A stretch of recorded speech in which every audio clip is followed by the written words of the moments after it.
This is Ask Pastor John, and we're gathered here at Bethlehem with 1, 2, 3, 4, 5 guys to help me by praying for me and listening to me and maybe remind me some things that I can't think of. We did that in the last session, and I didn't avail myself of it. And the way this works is that the folks at Desiring God have put together questions that look like this. I've never seen these before, and I'm supposed to give brief answers to these to see if I can say something helpful. And I do pray, we did pray together, that God would give me biblical insight and wisdom so that what I say is not just interesting, but hopefully life-giving and faith-strengthening. So here we go. How do you respond to the idea that it is important to a strong church community that there be only one service? Okay, Mark Dever, here we go.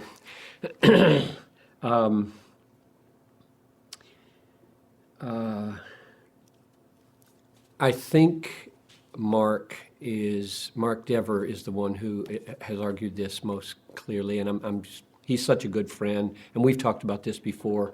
Nothing I say here directly to him or about him will be the least surprising to him or offensive to him. My read is that Mark will probably eventually change his mind about this because he will have to. Once his church, on a good Sunday is what, 800, 900, 1,000? I don't know how many they can pack into that Capitol Hill Baptist. But if they want to keep winning people to Christ who want to come and hear the Word of God as it's preached, they will have to do one of these things. Multiply services, which he says is a bad idea. Plant churches so that there's a new church that comes into being that takes people away. Do campusing. This is what we've chosen to do, or build a very larger building, which they don't have any room there to do. Now, my guess is that unless they can go against everything I've discovered from my experience, they won't be able to solve the growth problem with church planting, and therefore will be compelled to do multiple services or campusing or build. And building looks really hard where they are, and which is why some churches are driven out of the city to the suburbs. I hope, of course, that Mark doesn't do that. So I just think practically it's not going to work to maintain this conviction. Now, the question wasn't whether it would work or not. The question was, is it important to a strong church community but that there be only one service? I think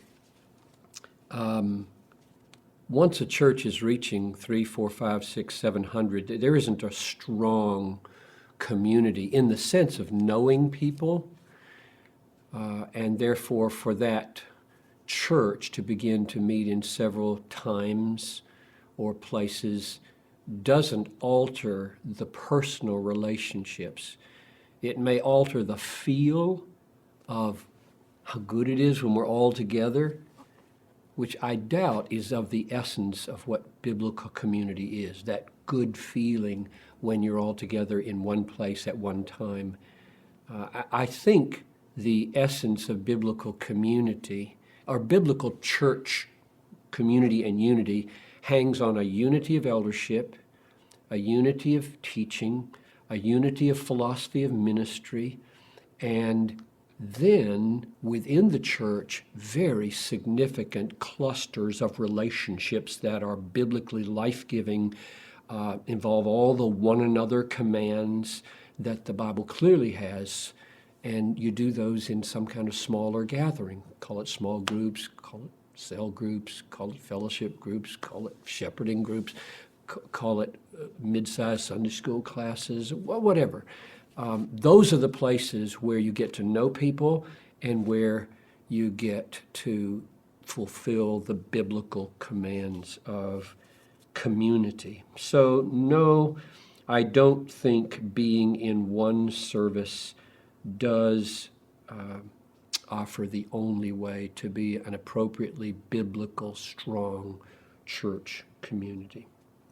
In fact, I would add one more thing. I think, and Mark is a way better evangelist than I am, which is why he's going to come talk at the pastors' conference about evangelism. I think there will start to be a tacit pressure not to bring new people in if you are communicating the supreme value of having everybody in one service. The pressure will be on. Don't make it harder to do this. Mark wouldn't want me to hear me say that, but I think that's where it will lead.